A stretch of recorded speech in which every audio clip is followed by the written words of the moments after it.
श्री परमात्मने नमः।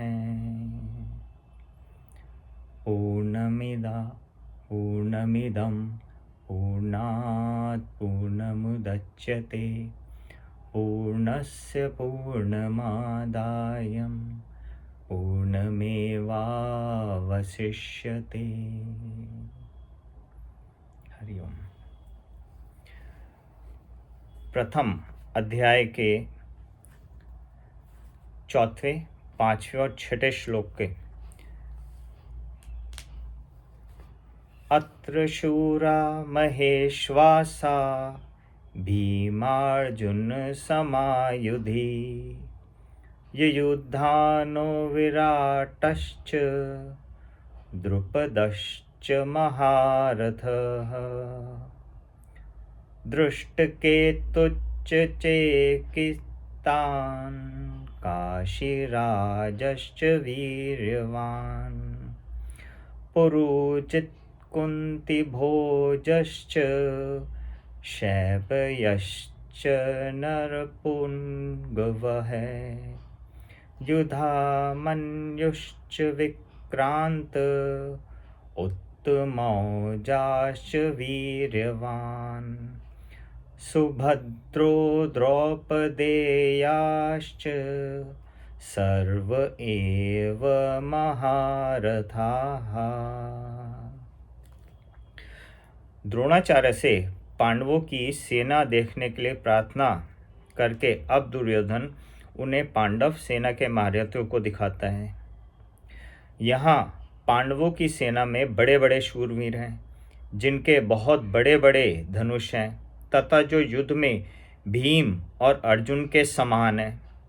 उनमें युयुधान अर्थात सात्यकी, राजा विराट और महारथी द्रुपद भी हैं।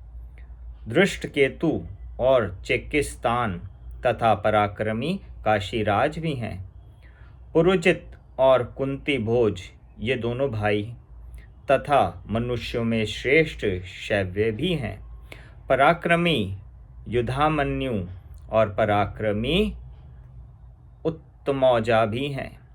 द्रुपद पुत्र अभिमन्यु और द्रौपदी के पांचों पुत्र भी हैं। ये सब के सब महारथी हैं। हरिओम। व्याख्या। अक्षुरा महेश्वासा भीमार्जुनम युधिष्ठिर, जिनके बाण चलाए जाते हैं, फेंके जाते हैं, उनका नाम इश्वास अर्थात धनुष है। ऐसे बड़े बड़े इश्वास अर्थात धनुष जिनके पास हैं, वे सही महेश्वास हैं। तात्पर्य है कि बड़े धनुषों पर बाण चढ़ाने एवं प्रत्यंचा खींचने में बहुत बल लगता है। जोर से खींचकर छोड़ा गया बाण विशेष मार करता है। ऐसे बड़े बड़े धनुष पास में होने के कारण ये सभी बहुत बलवान और शूरवीर हैं। ये मामूली योद्धा नहीं है, युद्ध में भीम और अर्जुन के समान है, अर्थात बल में ये भीम के समान और अस्त्र शस्त्र की कला में अर्जुन के समान है। युयुधान से तात्पर्य, युयुधान सात्यकी ने अर्जुन से शस्त्र विद्या सीखी थी। इसलिए भगवान श्री कृष्ण के द्वारा दुर्योधन को नारायणी सेना देने पर भी वह कृतज्ञ होकर अर्जुन के पक्ष में ही रहा, दुर्योधन के पक्ष में नहीं गया। द्रोणाचार्य के मन में अर्जुन के प्रति द्वेष भाव पैदा करने के लिए दुर्योधन महारथियों में सबसे पहले अर्जुन के शिष्य युयुधान का नाम लेता है। तात्पर्य है कि इस अर्जुन को तो देखिए, इसने आपसे ही अस्त्र चलाना सीखा और आपको अर्जुन को यह वरदान भी दिया कि संसार में तुम्हारे समान और कोई धनुर्धर ना हो। ऐसा प्रयत्न करूंगा। इस तरह आपने तो अपने शिष्य अर्जुन पर इतना स्नेह रखा है, पर वह कृतज्ञ होकर आपके पक्ष में लड़ने के लिए खड़ा हो गया, आपके विपक्ष में लड़ने के लिए खड़ा है, जबकि अर्जुन का शिष्य युयुधान उसी के पक्ष में खड़ा है। युयुधान महाभारत के युद्ध में ना मारकर यादवों के आपसी युद्ध में मारे गए थे। इस बात को हम थोड़ा सा ध्यान में रखेंगे। इस श्लोक में विराटश शब्द का भावार्थ इस प्रकार है, जिसके कारण हमारा पक्ष वीर सुशर्मा अपमानित किया गया। आपको सम्मोहन अस्त्र से मोहित होना पड़ा और हम लोगों को भी किसी गाय छोड़कर युद्ध से भागना पड़ा। वह राजा विराट आपके प्रतिपक्ष में खड़ा है।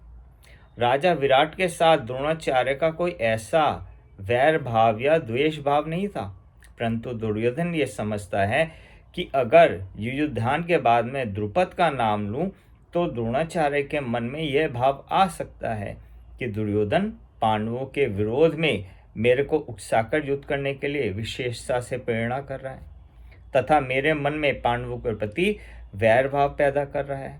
इसलिए दुर्योधन द्रुपद के नाम से पहले विराट का नाम लेता है, जिससे द्रोणाचार्य मेरी चालाकी ना समझें और विशेषता से युद्ध करें। राजा विराट, उत्तर, श्वेत और शंख नाम तीनों पुत्रों सहित महाभारत युद्ध में मारे गए थे।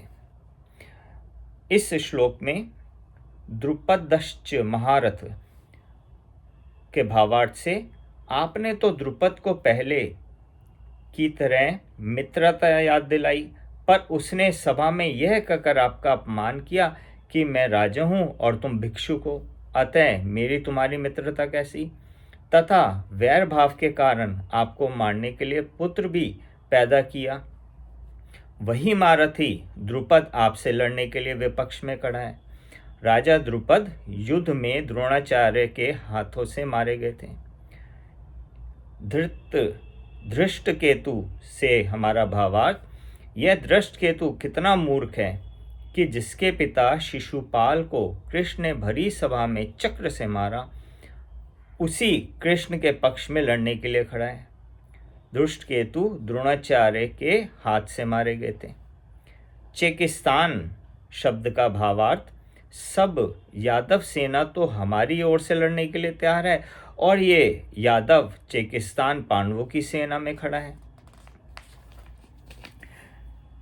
चेकिस्तान दुर्योधन के हाथों मारे गए थे।